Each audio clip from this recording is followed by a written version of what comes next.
Bom dia, nossa mediadora Roseli, minha companheira aqui na casa, desde que cheguei aqui. Bom dia, Alcidi, bom dia, Rogério, bom dia, Carlos. Acho que o tema é muito oportuno. E o Rogério, você é agrônomo, Rogério? Formado aonde? Na Rural do Rio, boa escola, estou fazendo meu mestrado lá. O Rogério faz uma reflexão importante, Rogério. Eu sou filho de pequenos agricultores. Se vocês tiveram a oportunidade de entrar na minha rede social, vão ver os meus pais lá na roça trabalhando. Meus pais moram na roça, sou filho de pequenos agricultores. Eu sou morador da cidade de Venda Nova do Imigrante, no Espírito Santo. Talvez você conheça o Dr. Jacimar, o mais nobre pesquisador de agroecologia premiado nesse Brasil. É um trabalho espetacular. Meus pais são agricultores, eu trabalhei na roça, fiquei até os 25 anos de idade na roça. Então, às vezes, a gente escuta falar da roça,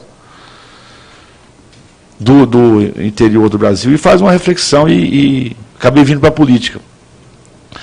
Aí quero fazer uma reflexão dentro da sua um pouco inversa. Um pouco inversa. A cidade é uma invenção humana.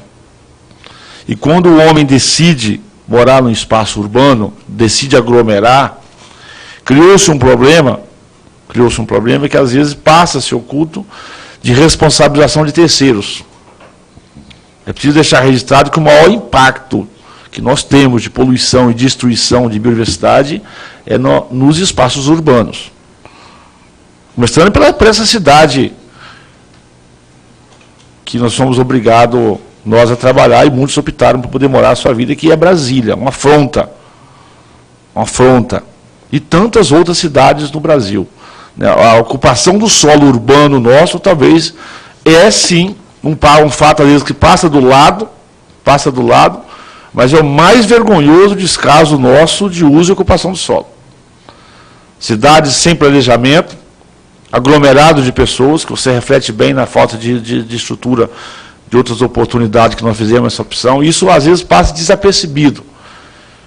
E aí, não na sua lógica, né, mas assim, aproveitando o seu escopo, ou seja, faz-se muitas vezes, nós do campo, eu sou agricultor, meu pai é agricultor, minha mãe ainda tem um forno de barro, faz pão caseiro,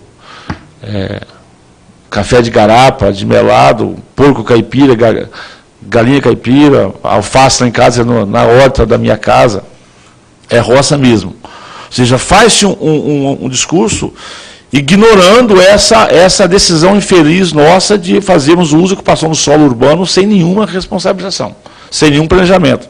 Cidade que não tem tamanho para crescer, uma vergonha. No Brasil, basta você ter um terreno ao lado de uma cidade que você faz outra cidade. E vão emendando cidade,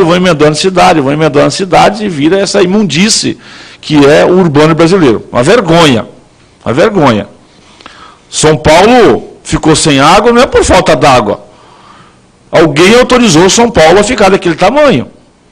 Ou seja, nós estamos... chego no seu fator de alimentação, ou seja, basta você ter um terreno, eu estou vendo a cidade do Brasil hoje sem água e liberando em condomínios. Quer dizer, as prefeituras, os estados, não têm a mínima preocupação com isso. A água que se vire. A água que se dane. O fator água, Roseli sabe, eu estudo um pouco sobre esse assunto, o fator água, ou seja, ele não é considerado na autorização de um condomínio. Não é considerado na autorização de um prédio. Não é considerado na construção de uma escola, de um clube. Ou seja, como se água fosse... Aí você tem que tirar água de outros alguém deixar de usar água para que alguém possa ter isso. Então o fator água precisa de ser começado a ser considerado. Olha, aqui não pode fazer um prédio porque não tem água. Aqui não pode fazer uma cidade porque não tem água, não pode fazer um loteamento porque não tem água, aqui não pode fazer uma mansão porque não tem água, aqui não pode se construir nada porque aqui não tem água. Feito isso, nós começamos a distorcer a interpretação do uso e ocupação do solo. Digo isso, Rogério, até aproveitando, eu não sou agrônomo, não tive essa oportunidade, mas sou um técnico agrícola, né? Mas tive a oportunidade de presidir o INCAPé. O INCAPé, que é o Instituto Capixaba de Pesquisa, Ciência Técnica e Extensão Rural, e por consequência disso também presidi o Conselho Nacional de Pesquisa Agropecuária. E o INCAPé é o Instituto Brasileiro mais antigo com pesquisa científica de produção orgânica e agroecologia. Nós temos uma fazenda, quando digo nós, o Estado, né? do município de Domingo Martins, chamado Fazenda Mendes da Fonseca, bem no pé da Pedra Azul, para quem conhece o Espírito Santo. Nós estamos lá há mais de 25 anos com pesquisa científica de produção agroecológica. Recuperação de material genético, do inhame, do cará, da batata, da baroa, da mandioca, da mexerica, da laranja, da alface, do agrião, da salsinha, de tudo isso mais. E aí esse fator que você trata muito bem, ou seja, que é o fator da pesquisa científica. Produção orgânica não é produzir como produzia antigamente. Produção orgânica não é produzir só como se fazia antigamente. Tem ciência, tem tecnologia, porque uma produção orgânica inconsequente, irresponsável e sem orientação tecnológica também pode estar trazendo esse dano. Mas esse é um passo importante. Aí eu quero já migrar aqui para a Carla, que deve falar desse papel, Carla. A minha cidade, meu município está tramitando aqui na casa, mas já tem o título de capital nacional do agroturismo, literalmente por nós termos feito essa conexão entre a agricultura, né, entre a agricultura, a produção de alimento, e com esse atrativo que é o turístico focado na renda. Né? Nós temos, meu município hoje, são mais de 100 famílias, 100 propriedades, já que vivem diretamente dessa modelagem, dessa modelagem do turismo, que é a questão da produção, focado na questão do turismo. Isso porque, e o Rogério aqui tocou numa peça que eu tenho estudado muito e vou me aperfeiçoar cada vez mais. Tradição e cultura tem que deixar de ser sinônimo de atraso tecnológico ou de atraso. Ou seja, a linguiça caseira, o torresmo, o chouriço, a galinha, o ovo caipira, está longe do atraso. Isso, na verdade, e aqui está chegando o nosso grande parlamentar dos vales do nosso Rio Doce, né, nosso governador Valadares, região belíssima do ponto de vista cultural, porque o maior atrativo turístico do planeta é água, né, no Bujo. O segundo é essa combinação de história, tradição, cultura, arquitetura, né, e alimentação, e você fecha isso muito bem, de forma que eu acho assim, que vale a sua reflexão, ela é importantíssima. Eu presidi uma empresa de ciência estratégica de extensão rural, então assim, o Brasil tem que fazer isso, tem que ter um olhar, nós temos que desentortar, né, o nosso olhar e entender que a produção de alimento, a partir desses nossos desafios, são fundamentados a partir da pesquisa, da ciência, da tecnologia, mas fortalecer a assistência técnica, a extensão rural, e parar de achar que o produtor rural não tem contra-cheque. Meu pai tem contra-cheque, não.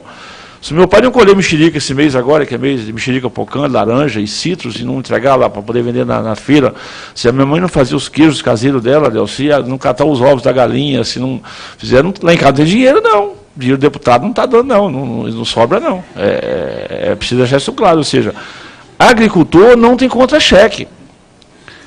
E nós lá na roça queremos carro, queremos moto, queremos ter o celular, não pega onde meu pai mora o celular, pega uma rádiozinha FM ruim, fraquinha, tadinha. Quer dizer, não tem sinal de celular, não tem ônibus, não tem metrô, não tem o shopping está a 200 quilômetros, a praia está pertinho. Né? Mas aí eu deixo os mineiros para a praia lá. O Léo leva os mineiros lá para a praia. Ou seja, é preciso ter esse olhar e desentortar as oportunidades no Brasil, que é maldade. É maldade. Aqui nós estamos aqui, eu ligo esse negócio aqui de ver como funciona, é 4G. Onde meu pai mora, quando eu digo meu pai, estou falando de milhares e milhares de brasileiros. Não tem nem energia elétrica. Porque botaram uma monofásicozinha, gente, dá para tocar uma televisãozinha, um radinho e pouca coisa. Se você quiser colocar uma picadeira para tratar do seu gado para tirar leite, não toca também não. Então, ou seja, e o Brasil continua rural. Vou encerrar. Desde a década de 80, e aí eu sei, tem o desafio tecnológico, todo o segmento, desde a década de 80, o setor superavitário na economia brasileira é a agricultura. Desde a década de 80. Então o Brasil não industrializou, nós não investimos em infraestrutura, o urbano nosso serviu só para aumentar os problemas sociais. A ocupação urbana nossa não trouxe solução nenhuma, aumentou os problemas sociais, estão postos aí, não é pauta para isso. E quem está pagando a conta no Brasil, em tese, de certa forma, mantendo a renda no Brasil, os municípios que têm na agricultura, Seja familiar, a minha cidade, o município onde eu moro, que é Venda Nova do Imigrante, município pequenininho, o município tem 180 km², é menor que quase o espaço urbano de Brasília, é 10 por 18, né? Que é a quinta maior renda per capita rural do Brasil, tem 8 agências bancárias, agricultura, ou seja, pequena propriedade, agricultura com tecnologia, e dá para produzir alimento sim, alimento tem que chegar na mesa mais saudável. Essa crítica que você faz aos supermercados é essencial, porque... Léo, eu posso chamar de Léo, né? Você não briga, não. Ao dar o alvará para o supermercado, deveria ter uma condicionante ali deles ter obrigação de ter produtos regionais, de ter produtos diferenciados. Isso está no alvará que a prefeitura entrega.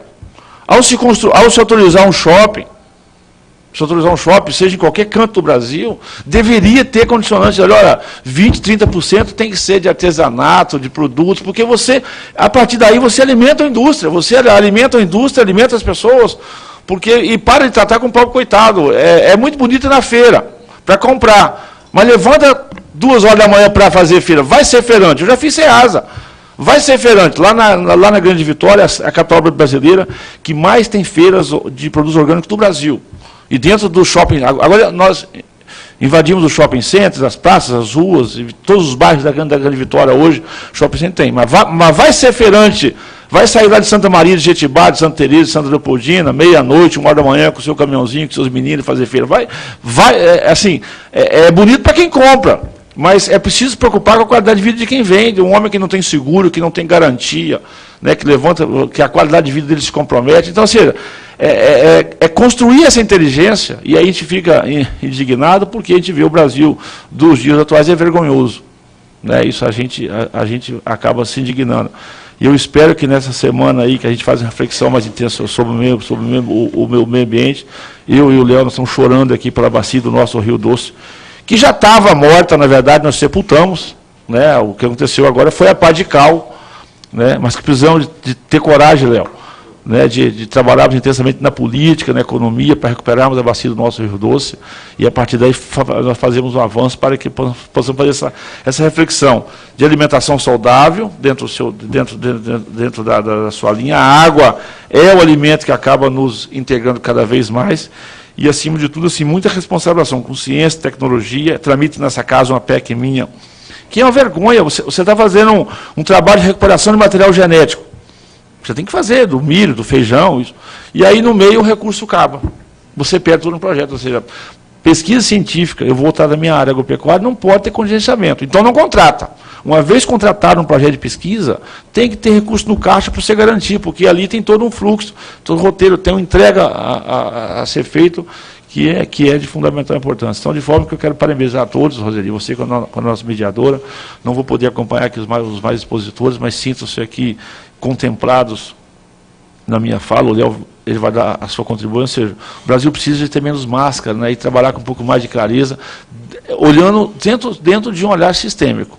Parar de terceirizar a responsabilidade, parar de ocupar culpado e ver que efetivamente o papel da engenharia, da ciência, da tecnologia e da política, para que o senhor Jair e a dona Adelaide não precisem da ajuda do deputado, para que ele possa ter dignidade de estar construindo a sua vida, e ele e tantos outros milhares de brasileiros. Ou seja, essa peça é importante. E a educação é importante. Eu quero dar uma finalizada por aí. O processo educacional nosso não nos orientou para isso. Se você disse muito bem, a sua tese lá foi a interpretação, a minha na escola agrícola foi a mesma. Né? Me deram uma análise de solo e mandaram fazer uma descrição de calcário, barará, muito bonito. Ou seja, mas nós temos que ter esse olhar sistêmico, com empreendedorismo, com visão, com modernização. Olha a dificuldade nossa para poder manter os nossos queijos artesanais, os nossos embutidos artesanais. Isso é um absurdo. Se matasse...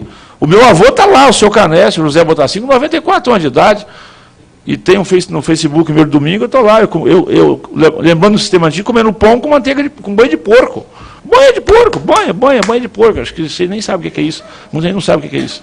Né? Ao invés de usar manteiga, usava-se banha. O meu avô está lá. E hoje, se a minha mãe for pega lá fazendo queijo igual ela fazia, claro, mudou as higiene, mudou as técnicas, por isso que tem o Senai, tem o Sebrae, tem as Emater da nossa vida e tal. Mas não posso negar isso, porque uma vez que eu não posso fazer a linguiça artesanal, o queijo artesanal, eu vou aí eu vou para a prateleira mesmo lá, e aí você vai perdendo o compromisso, a raiz, a identidade, você para de valorizar essas coisas do dia a dia e começa a achar que é tudo linha de produção. Mas eu acho que nessa casa, pelas duas frentes, eu sou muito presente tanto na frente parlamentar ambientalista quanto na frente parlamentar agropecuária. Eu vejo as duas frentes preocupadas. Porque nós viemos aqui com esse modelo, mas a nossa geração tem a obrigação de entregar para gerações futuras, na política e na técnica, um Brasil de mais oportunidade dentro dessa linha que eu acho que nós estamos trabalhando aqui hoje. Muito obrigado.